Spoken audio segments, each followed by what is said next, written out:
Picture a tiger. Tigers are known for their beautiful stripes, which they always keep the same. However, imagine if the tiger's stripes could change their size, position, and colors from time to time. Magical, right? But that's exactly what happens with one titan of our solar system, Jupiter. Why and how? Well, astronomers might just have the answer, so let's see. Jupiter is a huge and fascinating planet. When you're looking at its picture from far away, it's like seeing a beautiful sunrise. Here we have an entire palette, from creamy pale yellows to caramel browns, with even some blue shades. Jupiter is a fascinating place made mostly of hydrogen and helium, just like our sun. However, it didn't gather enough stuff during its formation to become a star. Instead, it became a colossal ball of gas that could fit more than 1,300 Earths inside.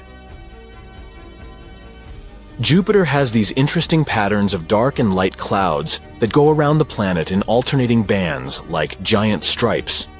These dark stripes are called belts, and lighter ones are called zones.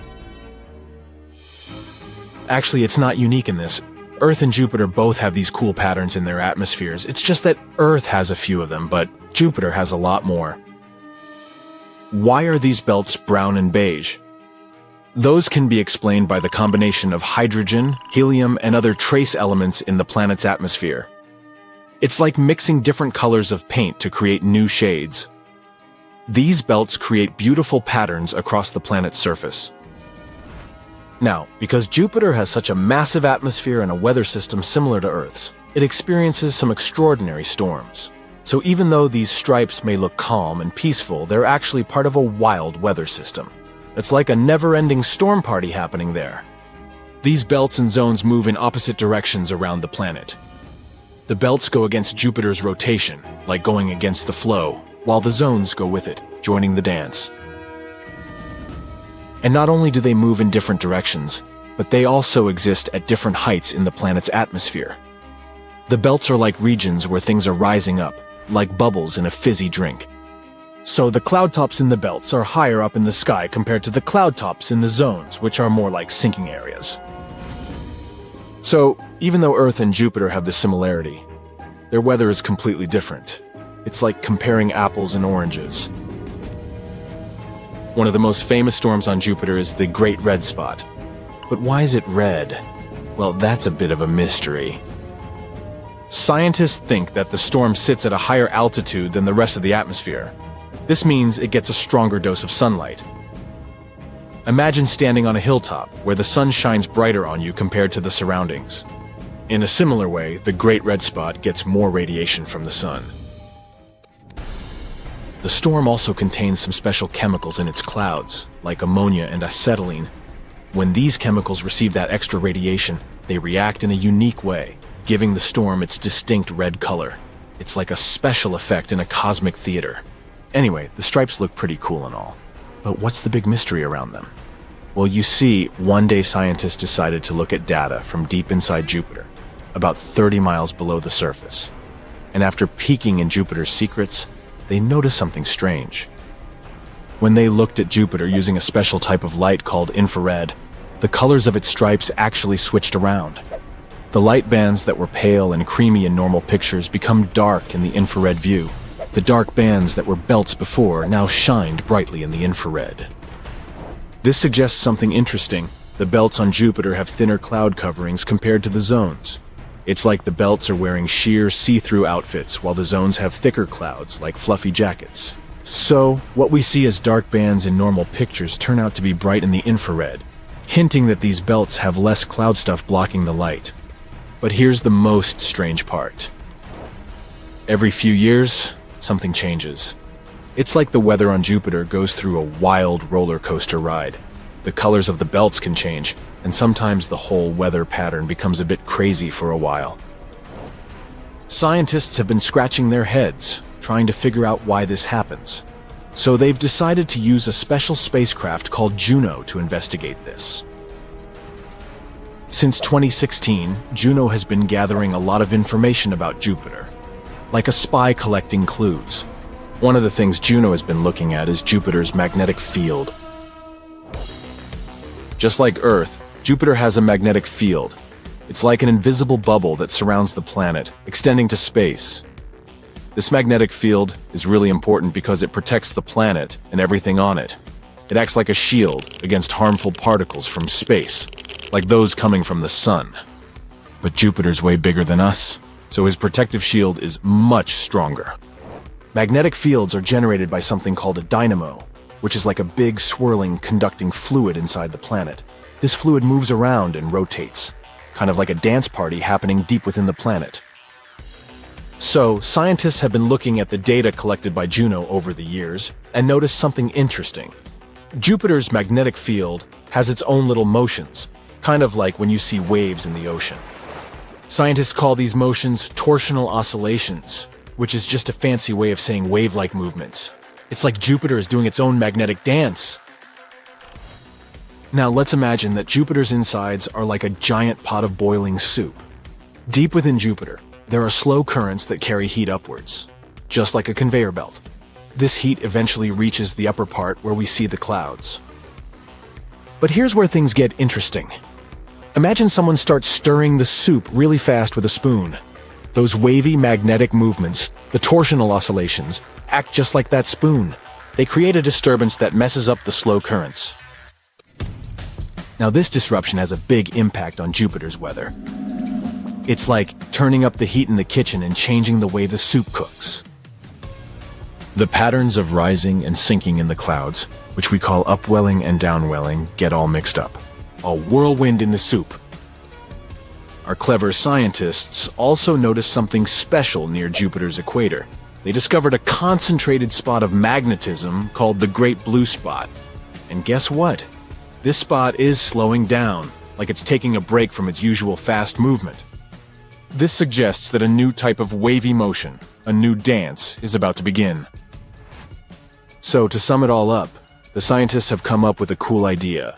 These wavy magnetic movements, the torsional oscillations, disrupt the slow currents inside Jupiter, messing up the cloud patterns and causing wild weather.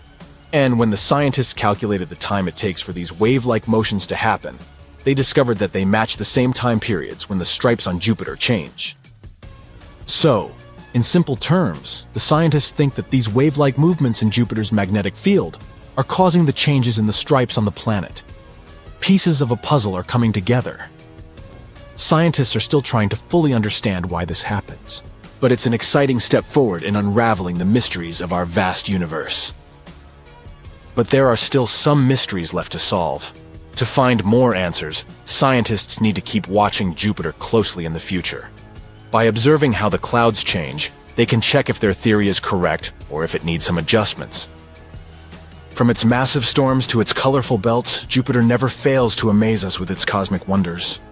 It may not have ignited as a star, but it shines brightly as a gas giant, captivating us with its size and beauty. So keep your curiosity alive and always reach for the stars. Uh-oh, hurricane alert! Everyone's hiding! The speed of the wind outside is more than 75 miles per hour. Seems like a lot. But this storm is moving at 400 miles per hour. Wait, do such speeds exist? Yep, but to see a storm that fast, you'll have to travel to Jupiter. So let the journey begin. The planet is huge. Almost 1,300 Earths could fit into this gas giant. It's also incredibly hot, with the temperatures reaching about 43,000 degrees Fahrenheit at the planet's core. Unfortunately, you can't land on Jupiter's surface because, well, being a gas giant, it doesn't have any solid surface. But you can go deeper into Jupiter's atmosphere. Look at these thick brown, yellow, red, and white clouds passing by. They're what make the planet look colorful and kind of striped. If you continue descending toward the center of the planet, you'll see its atmosphere, mostly made up of hydrogen and helium gas, becoming liquid. It happens because of immense atmospheric pressure. The planet's core itself is a mysterious object. Scientists still haven't figured out whether it's a molten ball of thick liquid or a solid rock 14 to 18 times the mass of Earth. Anyway, exploring Jupiter isn't the main goal of your trip. No, you've arrived here to see the Great Red Spot. It's an enormous storm raging in the southern hemisphere of the gas giant. Its top parts are towering more than 5 miles above the tops of the surrounding clouds. The storm is 1.3 times wider than our planet. In 2017, NASA's Juno space probe managed to collect lots of data about the red spot. And it turned out that this monster of a storm goes more than 200 miles down into the planet's atmosphere. That's 30 to 100 times deeper than any ocean on Earth. But these measurements are most likely imprecise, and the storm's true roots can be reaching even deeper. The Great Red Spot is colder than the rest of the atmosphere, and keep in mind that Jupiter's temperatures are minus 234 degrees Fahrenheit in the upper cloud layers. On the other hand, the closer to the core, the hotter it gets. Mysteriously, the highest temperatures ever recorded on the gas giant occurred in the atmosphere right above the Great Red Spot. There, the heat reached 2,400 degrees. This temperature is higher than that of lava on our planet. Astronomers believe that the turbulence caused by the storm might produce gravitational and sound waves that can be responsible for the superheating. But the storm itself is warmer at the bottom than at the top. People have been watching the moving vortex on Jupiter for more than 150 years. Some time ago, astronomers predicted that it would gradually slow down and become smaller or disappear entirely. But that turned out not to be the case. After having analyzed all the data received with the help of the Hubble Space Telescope, researchers were baffled to discover that the winds at the outer boundaries of the storm had actually picked up speed. The change in the wind speed is no more than 1.5 miles per hour during one Earth year. It's a tiny change, but however small the difference is, it still means a lot. The wind speed at the edges of the storm can reach a mind-boggling 400 miles per hour. That's faster than Earth's tornadoes. At the same time, if you found yourself at the center of the Great Red Spot, you wouldn't be too impressed. The winds there move way more slowly. Scientists faced lots of challenges when they were trying to understand the mystery that was the Great Red Spot. It's unclear what fuels the storm. Can it be the nature of the storm's home planet? Since it's a gas giant, Jupiter doesn't have any solid ground, so there's no friction, which might be the only thing that could make the storm weaken. The hot gases in the planet's atmosphere are always moving, rising, falling, swirling, just like on our home planet, where cooler and warmer air mix and merge into one another, forming giant circling storms. Astronomers think that once, several enormous storms could have come together and created the Great Red Spot. And now, it keeps going by constantly drawing cool gases from below and hot gases from above. Plus, the storm might be absorbing other smaller vortices. This makes the Great Red Spot even more powerful. Unfortunately, thick clouds on Jupiter don't allow astronomers to see what's going on in the planet's lower atmosphere. Scientists have been speculating on what may hide beneath the Great Red Spot for decades. Is it a massive volcano? Unlikely. Jupiter is mostly made up of gases, and it doesn't have a crust that could crack, letting lava escape from the planet's interior. There are also a few theories explaining why the storm has its trademark color. It varies from whitish and pale salmon to bright orange and brick red. Some scientists believe the answer lies deep below the Great Red Spot, closer to the planet's surface. A colorless layer of gas might be reacting to the UV radiation coming from the sun. This is probably what gives the storm its red color. But so far, it's just a theory. Hey, your guess is as good as mine, huh? Jupiter isn't the only planet that can boast having a giant storm. Another one, as wide as our home planet, rages on Saturn. It's called the Great White Spot. How clever! The storm has a tail of white clouds encircling the entire planet. It occurs every 30 years or so. The storm indeed starts as a spot, but then it starts stretching and stretching. Astronomers have figured out that the Great White Spot is actually a huge system of thunderstorms. At the top of the storm, lightning can flash more than 10 times per second. But the main mystery about the Great White Spot is where it gets its energy from. Some scientists think it may be powered by the sun. Others argue that the storm's cloud pattern only makes sense if there's an internal source of heat that can power the winds. Anyway, severe storms on different planets of the solar system aren't the only space mystery that makes astronomers scratch their heads. Let's move to Pluto, the largest known dwarf planet in the solar system, and explore its atmosphere. It rises really high above the surface of the planet and has more than 20 layers, all of them freezing cold and extremely condensed. By the way, our moon also has some sort of an atmosphere. Called an exosphere, it consists of helium, neon, and argon. It's 10 trillion times less dense than Earth's atmosphere. While traveling through space, watch out for black holes. Woo! A black hole is a place where gravity is so strong that even light can't get out.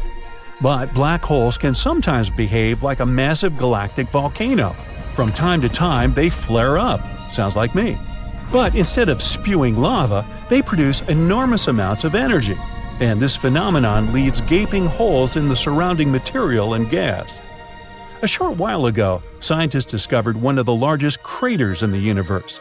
Radio and X-ray telescopes detected a supermassive black hole that threw a temper tantrum many years ago. It happened in a galaxy cluster about 390 million light-years away from Earth. The crater this event left behind could fit 15 Milky Way galaxies. Yeah, I can't get my head around that either. During your space voyage, think twice before landing on unknown planets. Otherwise, you may end up in a place like K2-141b. That's a planet outside of our solar system. At first glance, it's not that different from Earth. It has liquid oceans that evaporate, form clouds, condense, and get back to the surface as rain. But instead of water, it rains rocks. The surface of this exoplanet is covered with lava seas dozens of miles deep. The temperatures on the K2-141b reach 5,000 degrees during the day. That's toasty enough for the magma in the oceans to vaporize into the atmosphere. Then, supersonic winds, which can move at the speed of 1 mile per second, carry this rock vapor into the planet's night side.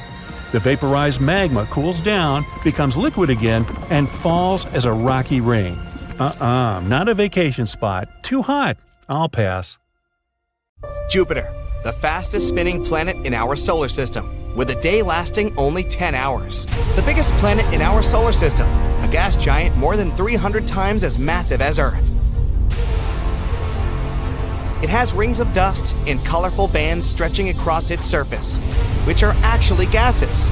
And then there's the Great Red Spot, iconic raging storm, huge hurricane, 2 to 3 times as wide as the whole Earth. It's also insanely deep and goes around 300 miles into Jupiter's atmosphere. That's 40 times as deep as the Mariana Trench, the deepest oceanic spot on Earth. Way more extensive than scientists expected. Researchers have speculated about the Great Red Spot for hundreds of years already. This storm is circling Jupiter in its southern hemisphere. At the center of this giant spinning storm, the winds are relatively calm. On the edges, wind speeds go up to 425 miles per hour. That's twice as faster than the strongest hurricanes on our planet, 175 miles per hour.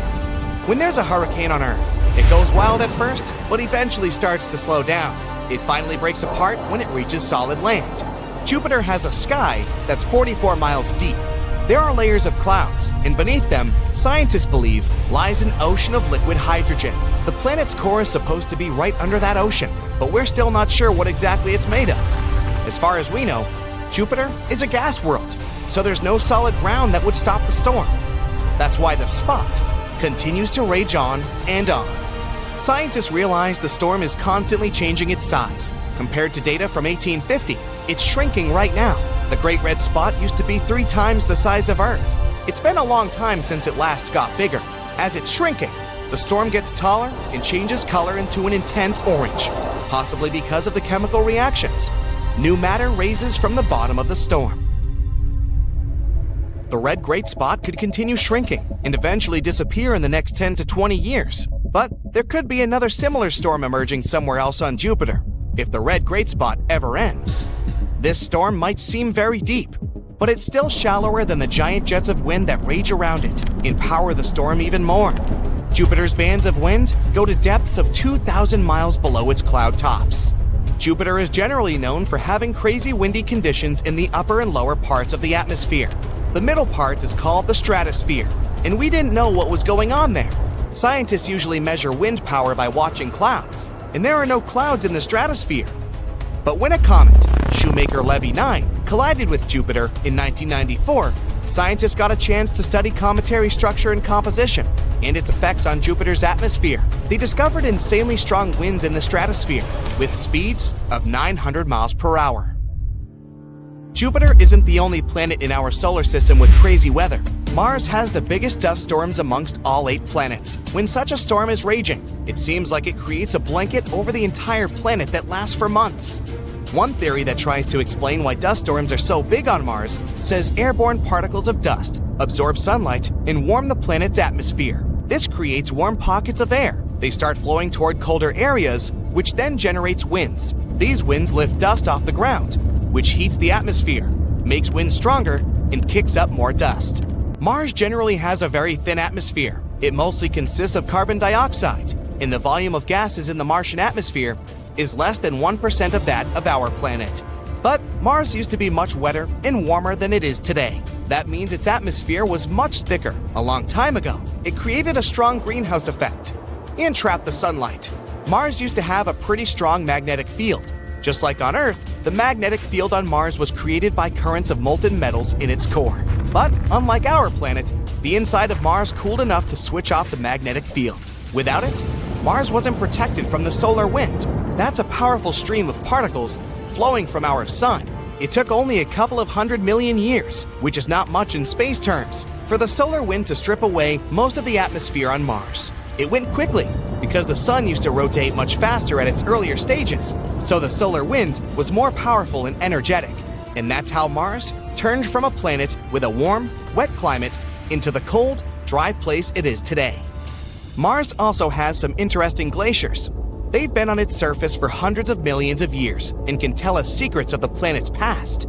For instance, that's how we found out Mars went through 6 to 20 separate ice ages during the past 300 to 800 million years. Satellites took images of 60,000 rocks of different sizes. They were distributed across the entire planet at random. If Mars had a single, long ice age, we'd find a progression of bigger to smaller rocks because they erode as time goes by. But the rocks were spread in clear bands of debris across the surface of these glaciers. Each band marked a different flow of ice, which means each of them formed during a different ice age. These glaciers are like time capsules because they could have all kinds of gases, rocks, or even microbes trapped inside. That means they could help us understand the changes in climate on Mars and tell us if there used to be any form of life on the planet. And the best thing, we don't need to drill deep down below the crust to find that out. Everything's on the surface. If you could go back in time, let's say 4 billion years, and visit the red planet, you'd probably see chaotic scenes of flooding. Scientists believe that megaflood happened because of a huge meteoritic impact. Because of the heat from that impact, ice on the planet's surface started melting. This flood carved out big ripples and waves in the sedimentary rock. Some wave-shaped features are over 30 feet high and spaced out 450 feet apart. Saturn also has its own unique weather conditions. Lightning bolts there can be 10,000 times more powerful than the ones we have on Earth. NASA's Cassini spacecraft was orbiting Saturn from 2004 to 2017. It captured lightning so strong and intense, we could see it even during the daytime. Cassini also recorded the sounds of those intense storms discharged into the planet's atmosphere. From time to time, Saturn has giant storms that go over 190,000 miles across the surface. They encircle nearly the entire planet. On Saturn's North Pole, there's a massive hexagon of clouds. It's a vortex of a pretty unusual shape that circulates hundreds of miles above the clouds and extends deep into the planet. But Saturn has its peaceful side too. Along with Jupiter, Uranus, and Neptune, it has its own beautiful auroras from time to time. All 4 planets have an atmosphere dominated by hydrogen. That's why you can only see these auroras in ultraviolet wavelengths. These northern lights are especially bright at dusk and right before midnight. Venus has a giant storm swirling in the atmosphere at its south pole. The vortex is as big as the entirety of Europe, and it's probably been there for a very long time. The atmosphere on Venus moves 60 times faster than the planet rotates. Venus is the hottest planet in our solar system. Even the rain there offers no relief, since it's sulfuric acid falling from clouds and evaporating before it even gets to the ground. The sun also has its own angry outbursts in the shape of powerful solar storms. These storms bring strong radiation and dust particles that can cause serious damage to satellites that track the sun's activity to let us know if something goes wrong. Every now and then, a crazy solar storm can catch us off guard. About 160 years ago, a strong solar flare caused severe issues in global telegraph communications. About 30 years ago, a solar flare left 6 million people without electricity for 9 hours. One theory says strong solar activity could have caused the sinking of the Titanic. It happened on the same night as a fascinating northern lights show. Some people believe a solar storm behind it had possibly disrupted the ship's communication systems and navigation, leading to one of the greatest unsolved mysteries ever. Extremely hot and insanely fast. Yeah, that's me. Oh wait, you mean the space thing. Okay, first, they discovered Peg 51, an exoplanet that orbits a star similar to ours. An exoplanet is any planet outside of our solar system that orbits a star that's not the Sun. This planet was completely different from anything we've ever found. Almost the same diameter as Jupiter, but half the gas giant's mass. It took only 4 days for this exoplanet to orbit its star, which seemed impossible. It was definitely too fast for something so massive.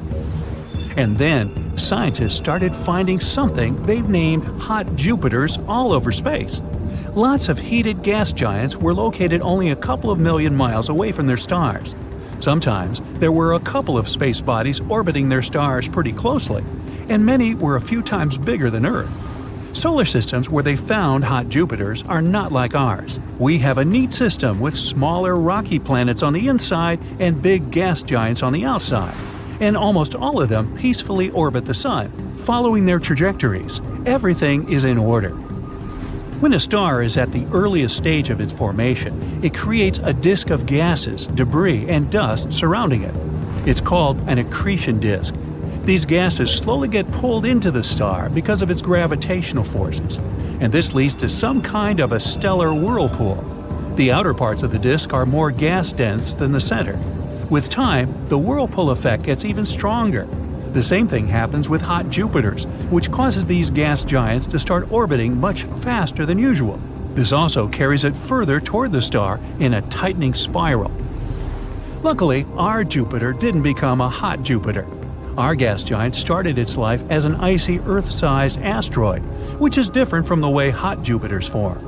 During the time when it was forming, Jupiter was around 4 times as far from the Sun as it is today, somewhere between Uranus and Neptune. About 2 to 3 million years after Jupiter first formed in the accretion disk of our Sun, it started a 700 million year long phase astronomers call the Grand Tack. Now, tack is something a boat performs when going towards a buoy and then slipping past and around it. Then it speeds up and goes in the direction where it came from. That was the same thing Jupiter started doing, and in its tightening orbital migrations, the planet's gravity could have moved many asteroids and other space bodies, distorted the orbits of larger planets, and caused collisions and chaos. Jupiter's grand tack would have destroyed many big space bodies. It's a could-have-been scenario, but luckily, Jupiter changed its course and became a peaceful gas giant. Neptune, Uranus, and Saturn were starting their own version of this chaotic process. Saturn even got so big that its gravity started pulling Jupiter away from its orbit. But after some time, these gas giants' orbits became locked. Then both of them managed to clear away the gases remaining between them.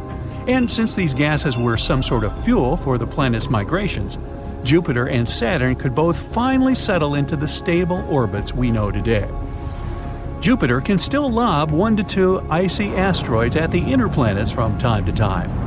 But when our planet was younger, this could have been one of the processes that formed the oceans on Earth. But Jupiter is much calmer these days.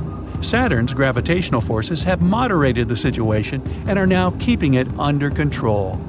Now, Jupiter is our protector. It's 2.5 times the mass of the other planets of our solar system combined. It's some sort of a gravitational shield orbiting around the inner part of the solar system. Jupiter redirects incoming debris and asteroids away from the inner planets, Mercury, Venus, Earth, and Mars, keeping us all safe. Because of this, Earth has always been protected, so our planet has had enough time to evolve complex life forms. And it hasn't been destroyed by asteroids, hot Jupiters, or other space bodies. Jupiter wasn't the only planet that could have collided with Earth. Scientists think Mercury might have been involved in a hit-and-run accident with our planet. Mercury is the innermost planet in our solar system. It's the closest to the Sun and the smallest planet out there. And it also keeps getting smaller. Nowadays, its diameter is around 9 miles smaller compared to its size 4 billion years ago.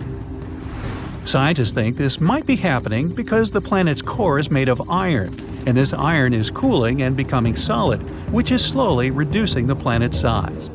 Mercury is the planet with the biggest number of craters in our solar system. Its atmosphere is really thin, so it can do nothing to keep the planet protected from meteors. The largest crater on Mercury's surface is at least 963 miles across. It could fit Western Europe, from Germany to Portugal. The object that formed such a crater must have been at least 62 miles long. With all these craters, Mercury looks similar to our Moon. It orbits the Sun faster than the other planets, so 1 year on Mercury lasts around 88 Earth days. That means celebrating a birthday every 3 months or even more often. At the same time, the planet rotates so slowly that a day on Mercury lasts almost 59 Earth days, a long time to wait to go to bed. There's a piece of Mercury on our planet.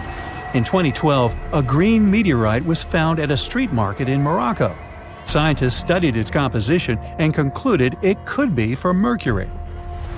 Mercury doesn't have its own moons because of its small size and weak gravity. Plus, the planet is too close to the Sun. By the way, the only other planet without moons in our solar system is Venus. Mercury has a really thin crust, like a good pizza. One of the theories of the planet's formation claims there was a major collision where the planet lost most of its crust. It could have also moved Mercury from its original spot. It wouldn't be unusual. The gas giants in our solar system also didn't form in the location where they are today. Mercury also has an eccentric orbit, which means it could have been kicked out of its old orbit and moved to a new one. Scientists also think Mercury might have collided with the early Earth. One theory says that's how the Moon could be formed, out of all the material flying away after the big crash. There might even have been pieces of Mercury's crust in the mix. Exoplanets Kepler-107b and Kepler-107c are a pair of planets that orbit a star similar to our Sun in the Kepler-107 system. It's around 1,700 light-years away from us. These planets have almost identical sizes, both with a radius 1.5 times that of Earth. But one of them, Kepler-107c, is almost 3 times as dense as the other. That's because the planets have a different composition. Some scientists believe that Kepler-107b is less dense because it probably collided with another unknown planet in the past. This powerful hit took away part of its surface and left behind a very dense core rich in iron. A huge comet hit Neptune around 200 years ago.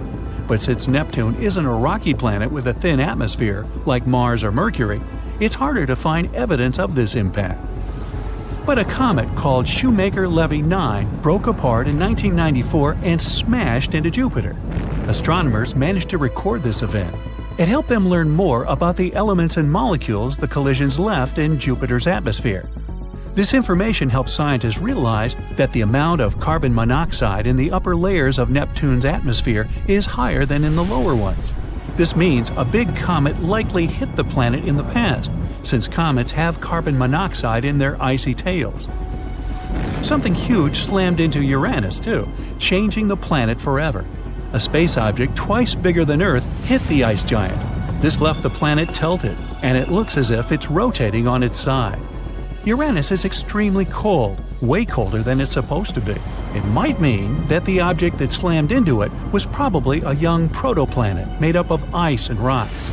Also, some of the debris from that collision may have created a thin shell around Uranus. It still traps the heat coming from the core of the planet. There are strange energy pulses bombarding our entire galaxy, and they come from the other side of the universe.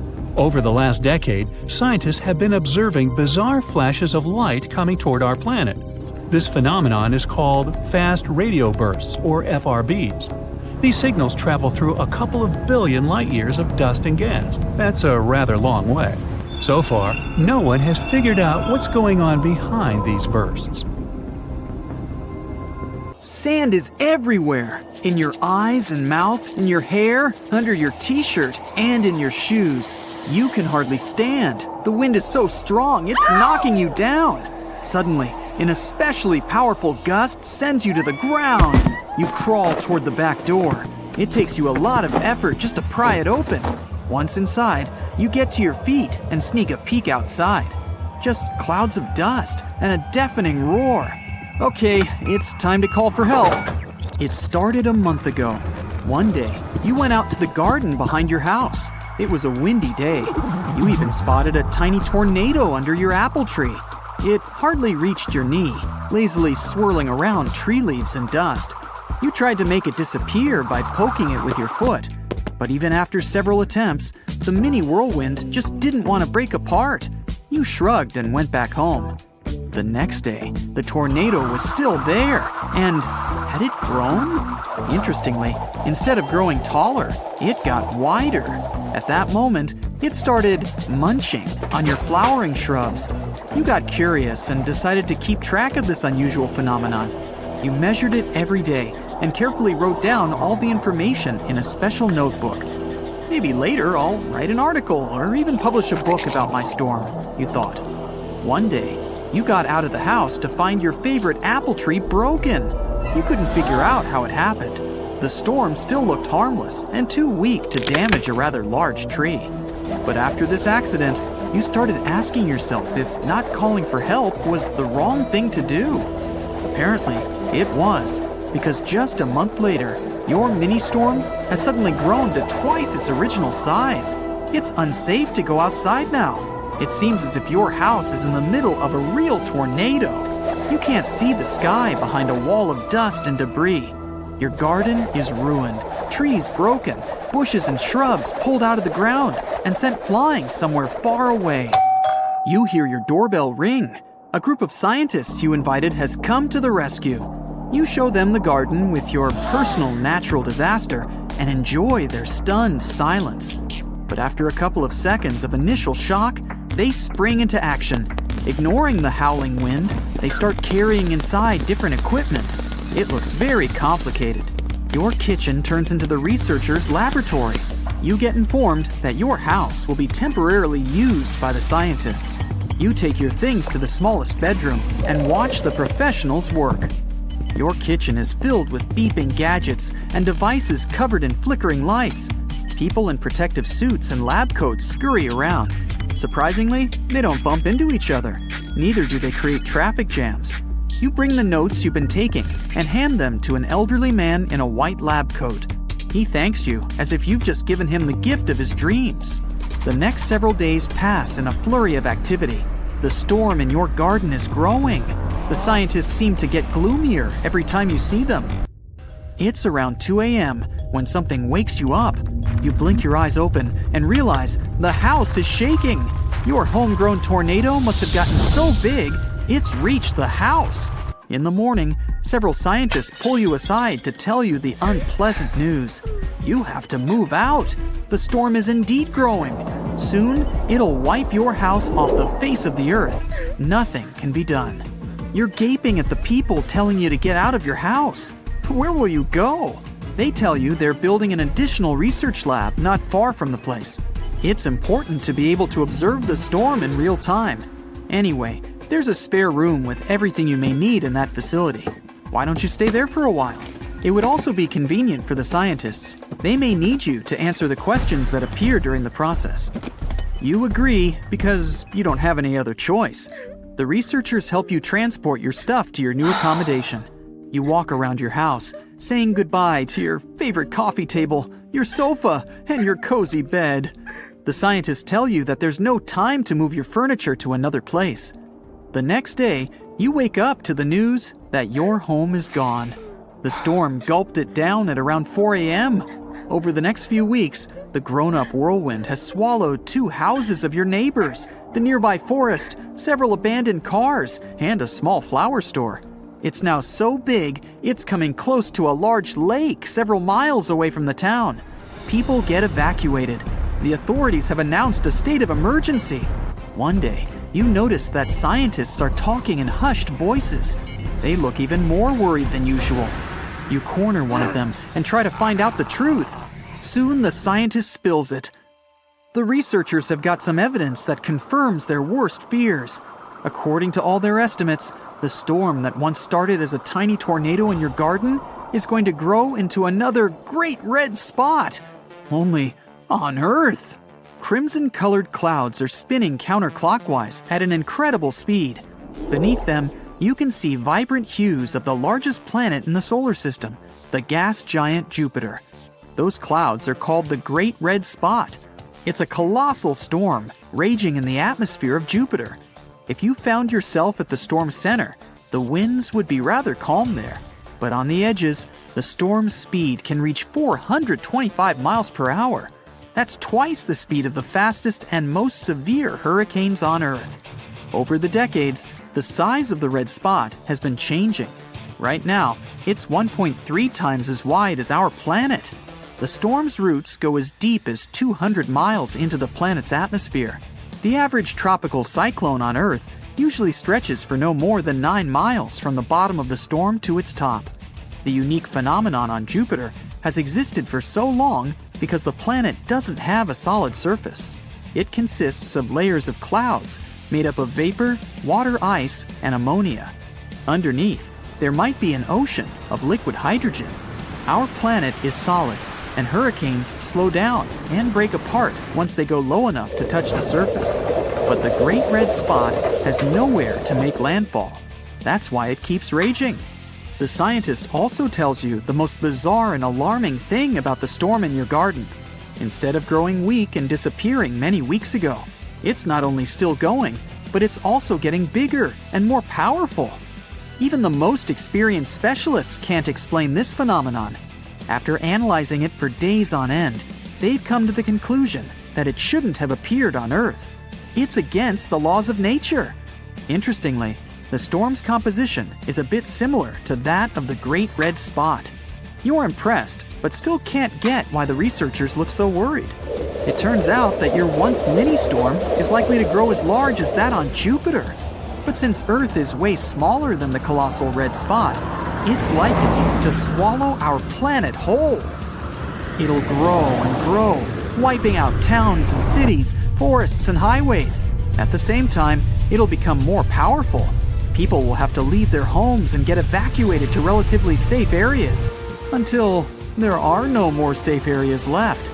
This process will take years, but it'll still be too fast for people to prepare. There will be two ways to deal with this global problem. One of them is to colonize the moon or another planet, for example, Mars. But it's an incredibly long process, and the storm will conquer the entire planet before the first spacecraft with people leaves Earth. Or scientists may try to stop the hurricane. There's a technology called the sunglasses effect. Billions of tons of dense gas get pumped into the atmosphere. This gas absorbs sunlight and cools down ocean water, which is the engine of any hurricane. The researchers aren't sure if this method will work with your storm. It formed not over the ocean, but in your garden. Bang! Another hit on Jupiter. Let's see. Gas giant, the largest planet in the solar system, 318 times bigger than the Earth, 2.5 times bigger than the rest of the planets in the solar system put together.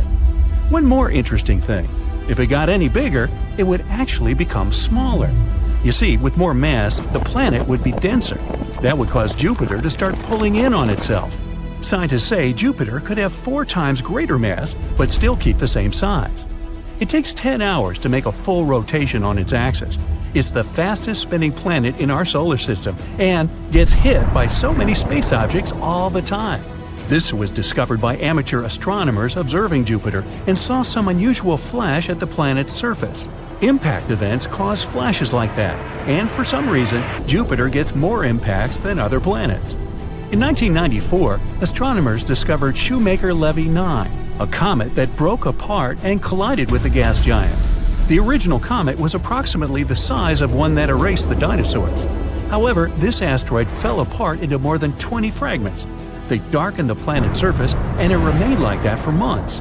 15 years later, in 2009, astronomers saw a black spot on Jupiter, the size of Earth. It was the result of an asteroid around 650 to 1650 feet in length. The biggest asteroid recorded on Earth hit the area of Tunguska, Russia in 1908. This caused a massive explosion, even though no one ever found a crater. So, why is Jupiter the target for so many space objects? Asteroids and comets that pass by Earth and Jupiter go almost at the same speed. The number density of the space object that may interact is almost the same too. But the cross-section of what they might hit is very different.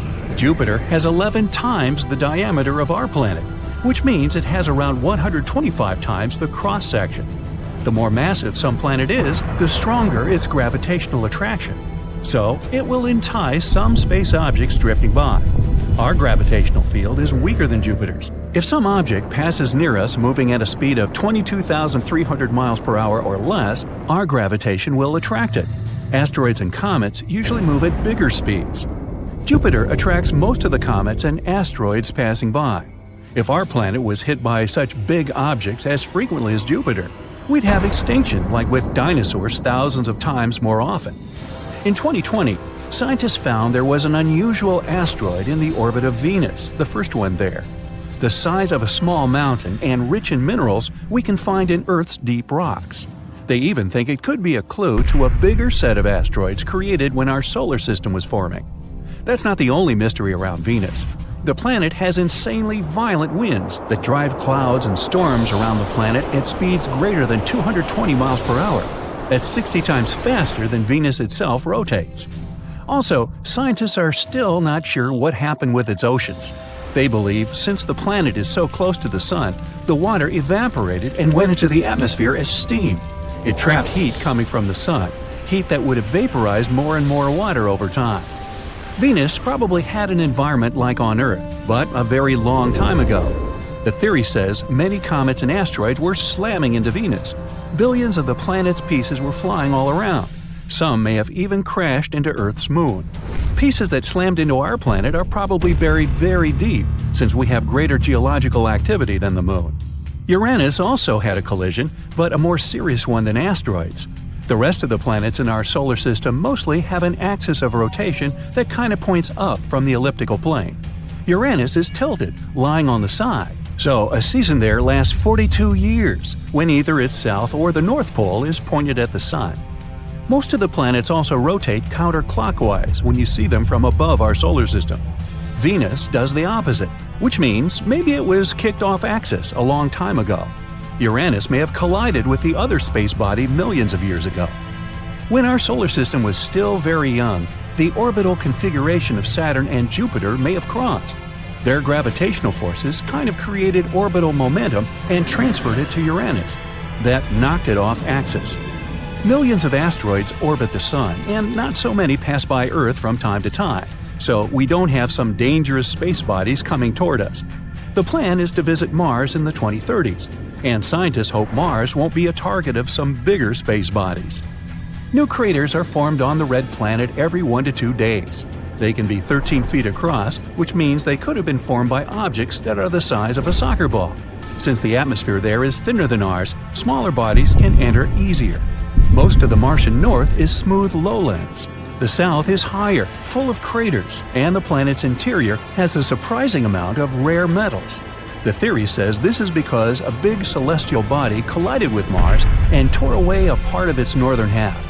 Debris from that asteroid circled the planet and then mixed into 2 small moons that orbit Mars.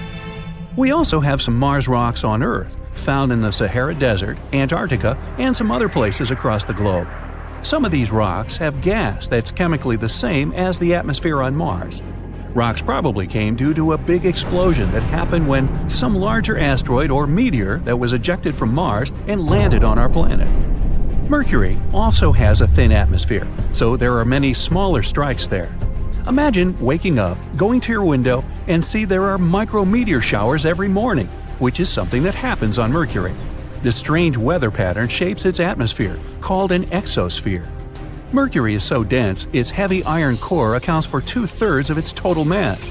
Scientists think it could have been bigger in the past, but many collisions got the surface sort of scraped off. It's been constantly bombarded by rocks from space that left marks with craters. Plains on its surface seem to have been created because of volcanic lava spilling over the surface and then dried smooth. Many craters are filled with such a material, which means there's one more thing that rock Mercury's world: volcanoes. There's an unusual group of asteroids discovered near Neptune. Wide range in sizes, from big metropolitan areas to tiny pebbles. They are thought to come from an asteroid group called the Kuiper Belt. It makes a ring well beyond Neptune. But these new asteroids have different colors than the Kuiper Belt.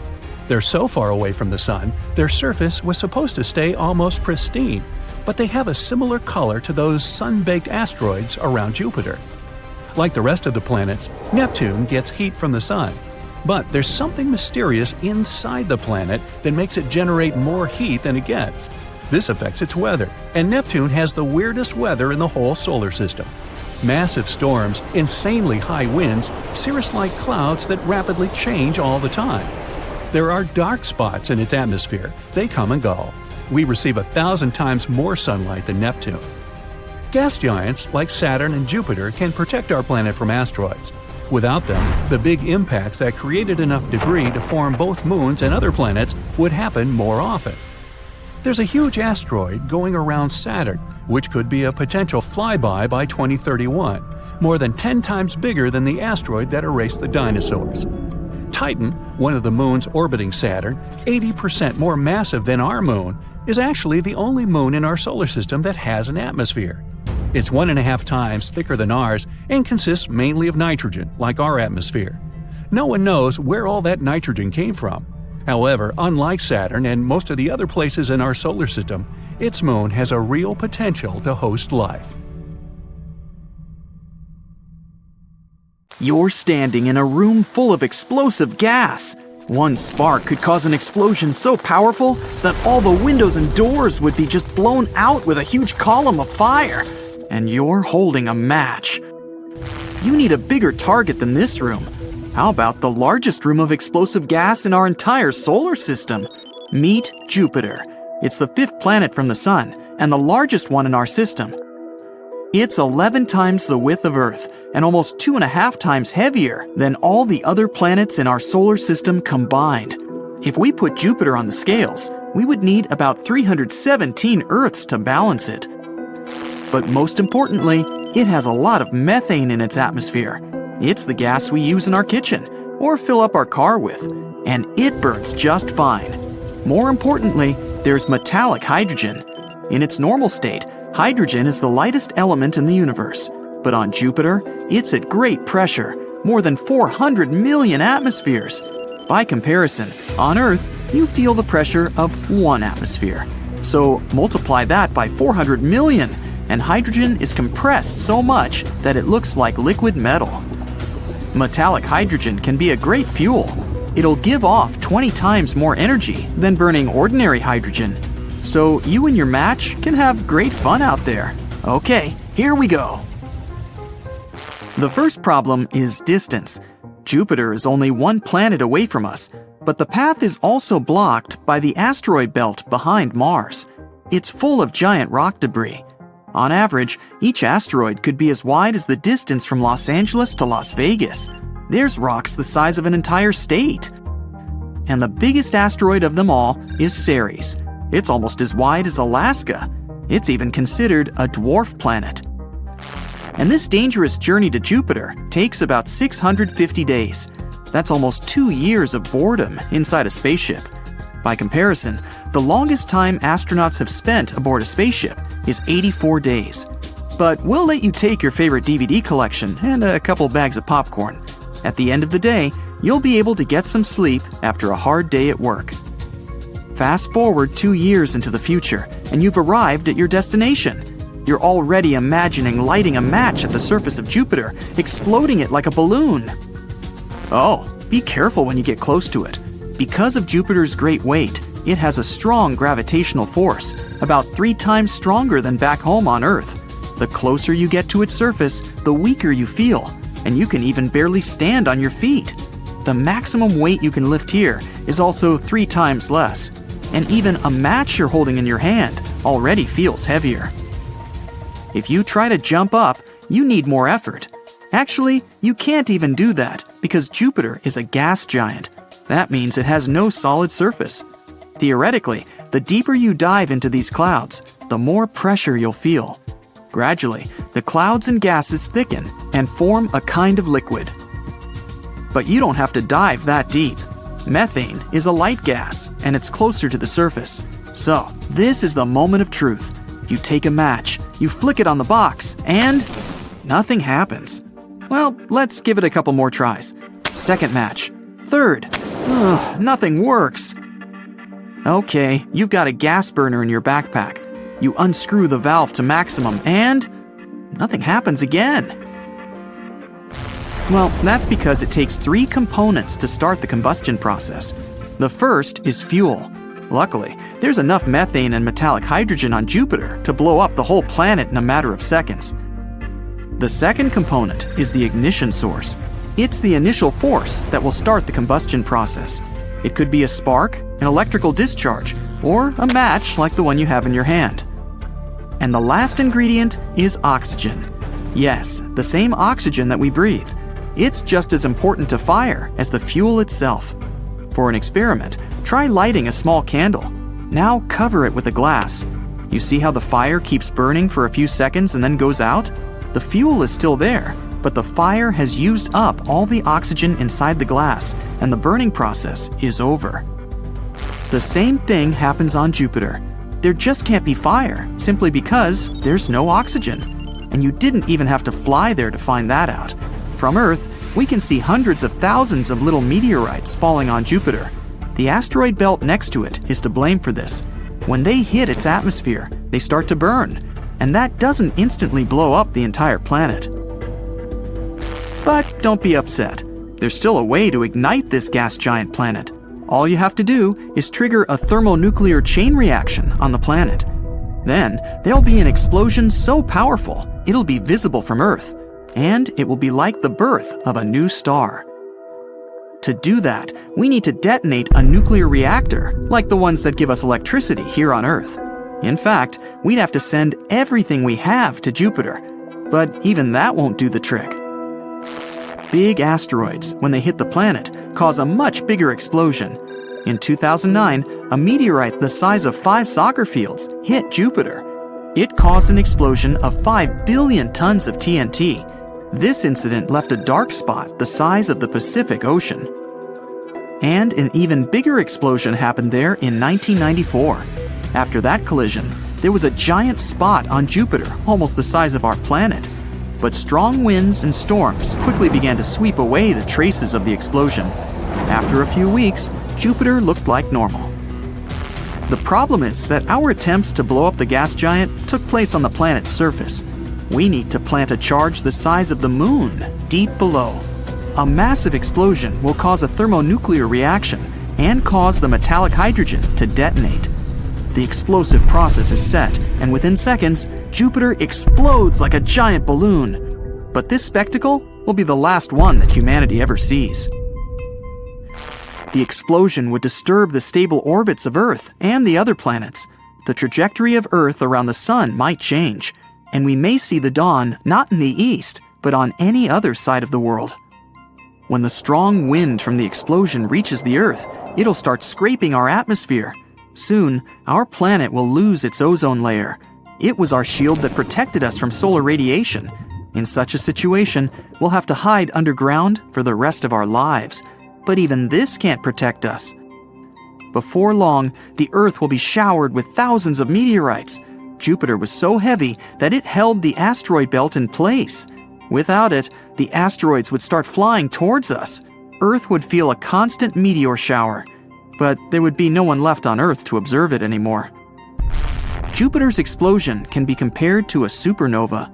In fact, Jupiter is practically a star. If it were just a little bigger and heavier, it would start to shrink. The intense pressure on the planet's core would start thermonuclear reactions. Eventually, Jupiter will have turned into a brown dwarf, and it would be 50 times heavier than it is now.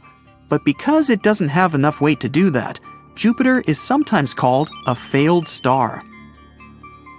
Well, maybe we should visit other gas planets in our solar system and try to light our match there. Saturn. Saturn's atmosphere is similar to Jupiter, but there's no oxygen for combustion there either. So all you have to do is admire the planet's beautiful rings and move on. Well, Uranus and Neptune are much smaller, and they don't have metallic hydrogen, so their explosion wouldn't be as strong. But you still wouldn't be able to ignite them with a match, because there's no atmosphere full of oxygen. But there is one planet where you could light a fire with your match. It's GJ1132b, and it's 39 light-years away. Scientists think it might have oxygen on it, although it's not a gas giant that has combustible gases in its atmosphere. But you can still sit on its rocky ground and make a fire to admire the unusual sunset. Scientists keep finding new planets they call super-Earths. It's a class of more massive planets than Earth, but way lighter than ice giants, such as Uranus and Neptune. Super-Earths can be made of rock, gas, or a combination of these two. They are often twice or even up to 10 times bigger than the Earth. They're interesting to study, but kinda too far away from us. They're pretty common outside of our solar system, together with other interesting planets like mini Neptunes. Those can also be gas dwarfs, ice giants, or huge rocky bodies. But again, we don't have anything like that. But something we do have that those other solar systems don't? Jupiter. It's the biggest and heaviest object that orbits our sun. This king of planets possesses a powerful force to dominate our solar system. Jupiter is notorious for eating planets. A protoplanet slammed into it about 4.5 billion years ago, when Jupiter was still a young planet in its early stages. This protoplanet was 10 times heavier than Earth and was made of ice and rock. The collision was huge. Jupiter's core broke apart, and helium and hydrogen mixed with denser materials. Through time, the heavy material settled back into the dense core, which is what we see today. And if it swallowed a planet before, it might keep doing it as well. We suspect our solar system used to have many more large planets than it has now. For example, it's kinda empty around Mercury today. Similar areas around many other central stars are definitely more packed with intermediate mass planets, with the size between Earth and Neptune. Our solar system was a chaotic place at its beginnings. Young stars were surrounded by swirling disks of dust and gas, and planets would form out of that debris, something like trees when they're springing up from the ground. Small rocky planets would form in the strong heat and light close to stars, while gas giants would form farther out, where temperatures were lower, which means they could preserve more gassy materials. And even though planets in our solar system seem pretty stable and peaceful today, following their orbit, they weren't that calm before. Some planets didn't have a circular orbit. They had oblong, more eccentric paths. It took them swinging first toward their stars and then farther away. It was like they had been thrown off kilter by the gravity of other planets on their way. There's something called the grand tack theory. It explains things happening in the first few million years when our solar system was forming. At some point, Jupiter, one of the key players here, may have been pulled in closer by our central star. After that, it went back and took a huge cloud of debris. It was like a sailboat when it tacks around a buoy. This kind of messed with planets that were in the process of formation. After Saturn was fully formed, our close neighbors in the solar system cleared out a little. But if the idea about grand tack is correct, Jupiter had grabbed everything in its way, and its migrations had caused more collisions in this area. Jupiter might have delivered some of the water that now fills the oceans we have on our planet. It shepherds plenty of asteroids. From time to time, it sends some whizzing into interstellar space, or amongst the planets in our solar system. It may have even taken part in the dinosaur extinction 66 million years ago. When the huge space rock hit the Earth, it left a crater off the coast of the Yucatan Peninsula in Mexico. It all caused earthquakes, volcanic eruptions, and tsunamis that made a huge impact on all animal and plant life on Earth. No one knows where it came from. We're not even sure if it was an asteroid or a comet. One theory says it may have been a comet that came from the Oort cloud, which is made of icy debris and is located somewhere at the edge of our solar system. It could have been bumped off course by Jupiter and its powerful gravitational force. This way, our solar system was like a pinball machine. where Jupiter, the biggest planet, kicks incoming comets into orbits that send them closer to the Sun. When these comets are near the Sun, they can go through strong tidal forces that break them apart and eventually create shrapnel-like pieces of a comet. That event was a point when our mammalian ancestors started to rule. That means without Jupiter, there might not be us either, nor the Earth. It seemed like our biggest planet came swinging in, destroyed older planets, and cleared the way for smaller worlds like ours. Jupiter may have been the reason why we can't find Planet 9 right now. Scientists believe it exists, and they think it could be hiding somewhere beyond Neptune, but not Pluto. There are 3 zones in our solar system: the inner planets, outer planets, and whatever there is beyond. The mysterious planet could be the size of the Earth or Mars. It swirled among the gas giants before they eventually swept it toward the outer parts of our solar system, or even somewhere into deep space. Jupiter has stripes because of differences in temperature, atmospheric gas, and chemical composition. Scientists used to think the only reason for these different colors was the mighty atmospheric wind and material circulating between layers of the atmosphere. Now we know the light-colored stripes, or so-called zones, show us where the gas rises. When the stripes are dark-colored, they're called belts and can tell us where gas is sinking. Jupiter's moons could also be why the planet is stripy, because they're tugging on its atmospheric convection cells. At the center of Jupiter, there's a dense liquid core made of helium and metallic hydrogen, together with dissolved heavier elements. As we go further from its center, the temperature and pressure inside the planet drop off. That way, the liquid interior gives way to gases from the atmosphere. Again, mostly helium and hydrogen.